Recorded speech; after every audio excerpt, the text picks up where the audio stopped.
নমস্কার বন্ধুরা, আপনারা দেখছেন সুন্দরবন আদর্শ গোট ফার্ম ইউটিউব চ্যানেলে আপনাদের সকলকে স্বাগত জানাই। তো গুড মর্নিং বন্ধুরা, আশা করি সকলে সুস্থ আছেন, ভালো আছেন।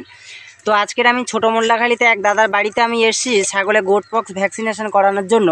কারণ আপনারা জানেন যে পিপিআর আর গোট পক্স ছাগলের এমন দুটি মারণ ব্যাধি। এই রোগ কিন্তু বাড়িতে একবার ঢুকলে বা বাড়িতে একবার কিন্তু আসলে ম্যাক্সিমাম ছাগল কিন্তু মারা যায় বা মরে যায়। পিপিআরটাও কিছুটা প্রথমে যদি ট্রিটমেন্ট করেন বা চিকিৎসা করেন অনেক ক্ষেত্রে বাঁচানো যায়, কিন্তু পক্স এমন একটা ব্যাধি বা রোগ, এই রোগে কিন্তু খুব একটা বাঁচানো যায় না। এর কিন্তু 100% কোনো ট্রিটমেন্ট বা চিকিৎসা আপাতত ভেটেরিনারিতে নেই। তো আমি যেহেতু একজন ভেটেরিনারি চিকিৎসক, তো আমিও কিন্তু বহু ছাগল আমার এলাকায় ট্রিটমেন্ট করে চিকিৎসা করি। পিপিআরে কিন্তু 70% ছাগল যদি প্রথমে ট্রিটমেন্ট করা যায় তাহলে কিন্তু বাঁচানো সম্ভব। কিন্তু পক্স এমন একটা রোগ, এই রোগে কিন্তু প্রায় 90% ছাগল মরে যায়। যে ছাগলের গায়ে কম বের হয় বা বাইরে অল্প অল্প বাইরে বেরোয় সে ছাগল কিন্তু বেঁচে যায়। কিন্তু যে ছাগল বাইরে খুব একটা ফেটে বেরোয় না, প্রচুর পরিমাণে হয়, তাদের ক্ষেত্রে কিন্তু বাঁচানো সম্ভব হয় না। তো যাই হোক, আমি ছোটো মোল্লাখালীতে আজকের এসে এক দাদার বাড়িতে। এই দাদা কিন্তু রামপুর হাট থেকে কিছু খাসি ছাগল কিনেছেন। এই দাদা কিন্তু আগে পোলট্রি ফার্মের সাথে যুক্ত ছিলেন, তো কিছু লস হওয়ার জন্য উনি হঠাৎ করে সিদ্ধান্ত বদল করে খাসি পালনে উদ্বুদ্ধ হয়েছেন বা খাসি চাষে কিন্তু আগ্রহ দেখাচ্ছেন। তো উনি কিন্তু প্রায় 12 থেকে 15টি খাসি ছাগল কিনেছেন। সব বডি ওয়েট আছে প্রায় গোটা হিসেবে যদি ধরি 14 থেকে 15 কেজি গোটা বডি ওয়েট। তো সে দাদার সাথেও আমি কথা বলবো। তো দাদা কিন্তু এই যে এখন এই খাসিগুলি কিনেছেন খুব একটা ভালো সময়ে কেনেননি বা একটি খারাপ সময়ে কিনেছেন। কারণ এই মুহূর্তে কিন্তু প্রচণ্ড শীত আমাদের সুন্দরবন অঞ্চলে। এই শীতের সময় কিন্তু প্রচণ্ড পরিমাণে পিপিআরে আক্রান্ত হয়।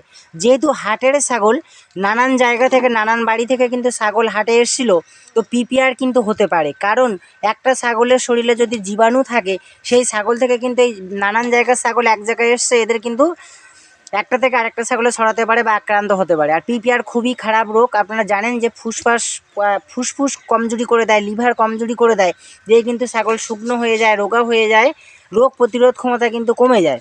তো প্রথমে যদি ওষুধ দেওয়া যায় পিপিআরে, তবু কিছুটা সুস্থ করা যায়। তো আজকের যেটা আমাদের এখানে সবথেকে এখন বেশি দেখা দিচ্ছে সেটা হচ্ছে গোট পক্স। অনেকে ভাবছেন যে শীতের সময় গোট পক্স হয় না, গরমের সময় হয়, কিন্তু সম্পূর্ণ এটি ভুল কথা। আমার এলাকায় আমি কিন্তু দেখছি যে বহু ছাগল কিন্তু গোট পক্সে আক্রান্ত হচ্ছে। তো এখন কিন্তু এই ছাগল পক্সে আক্রান্ত হলে তখন একদমই বাঁচানো যাবে না। তো আজকের এই ছাগলগুলিকে ভ্যাকসিনেশন করা হবে, কারণ এই ছাগলগুলি এসছে প্রায় 1 সপ্তাহ হয়ে গেছে বাড়িতে। তো গোট পক্স ভ্যাকসিনেশন করা হবে। তো আপনারা যারা খাসি পালন করবেন বা ছাগল পালন করবেন, এই সময় কিন্তু ছাগল কিনবেন না। শীত কমে গেলে কিন্তু ছাগল কিনবেন, কারণ এই সময় কিন্তু ছাগলের অসুস্থ হওয়ার ভাগ কিন্তু বেশি থাকে। যেমন এই একটি ছাগল দেখুন বন্ধুরা, এর কিন্তু এই যে ছাগলটাকে দেখছি, এর কিন্তু দেখুন পায়খানা করছে, কিন্তু পায়খানার সমস্যা আছে, অর্থাৎ এর থেকেই কিন্তু পিপিআর ধরে যায়। তো পক্সও দেখা দিচ্ছে, পিপিআরও সমস্যা হতে পারে। তো এদেরকে আজকের কিন্তু গোট পক্স ভ্যাকসিনেশন করব। তো এই আপনারা যখন হাটে বা বাজার থেকে ছাগল কিনবেন, নিজেদের গিয়ে দেখে নিতে হবে, কোনো ব্যাপারী বা কারো ভরসা নেবেন না। কারণ দেখুন এই ছাগলটি কিন্তু পায়খানা করছে। আপনারা হাটে যখন ছাগল কিনতে যাবেন, কারো নাকে সর্দি আছে কি না, পায়খানার সমস্যা আছে কি না, এগুলো কিন্তু দেখে নিতে হবে। কারণ দেখে না নিলে কিন্তু একটা বাজে ছাগল বা একটি খারাপ ছাগল বাড়িতে আসলে তার থেকে কিন্তু সমস্ত ছাগল কিন্তু রোগগ্রস্ত হতে পারে। তখন কিন্তু আপনি বিপদের সম্মুখীন হবেন বা ক্ষতিগ্রস্ত হতে পারেন। তো আমি সে দাদার সাথে এখন কথা বলে নেব।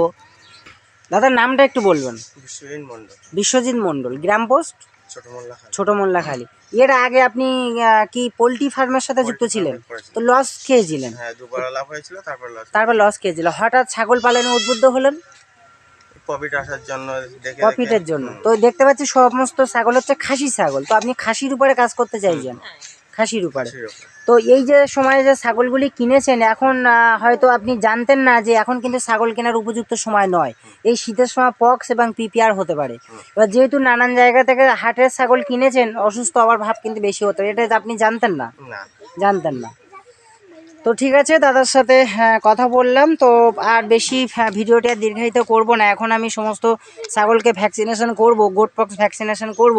তো আমার চ্যানেলে এর আগে কিন্তু অনেক ভিডিও দেওয়া আছে, একটি ছাগলের কতটা পরিমাণে দিতে হয়, কোন জায়গায় দিতে হয়, একটি ভ্যাকসিন একবার জলের সাথে মিক্সড করলে কত সময় কার্যকারিতা থাকে, বা একটা ভ্যাকসিন থেকে আরেকটা ভ্যাকসিনের গ্যাপ বা কতদিন পরে আরেকটা ভ্যাকসিন দিতে হয়, সেগুলো কিন্তু আমার অন্য একটা ভিডিওতে আছে। তো আমি আর সেগুলো দেখালাম না। তো সকলে ভালো থাকবেন, সুস্থ থাকবেন। সকলকে সুন্দরবন আদর্শ গোট ফার্ম ইউটিউব চ্যানেলের পক্ষ থেকে নমস্কার জানাই।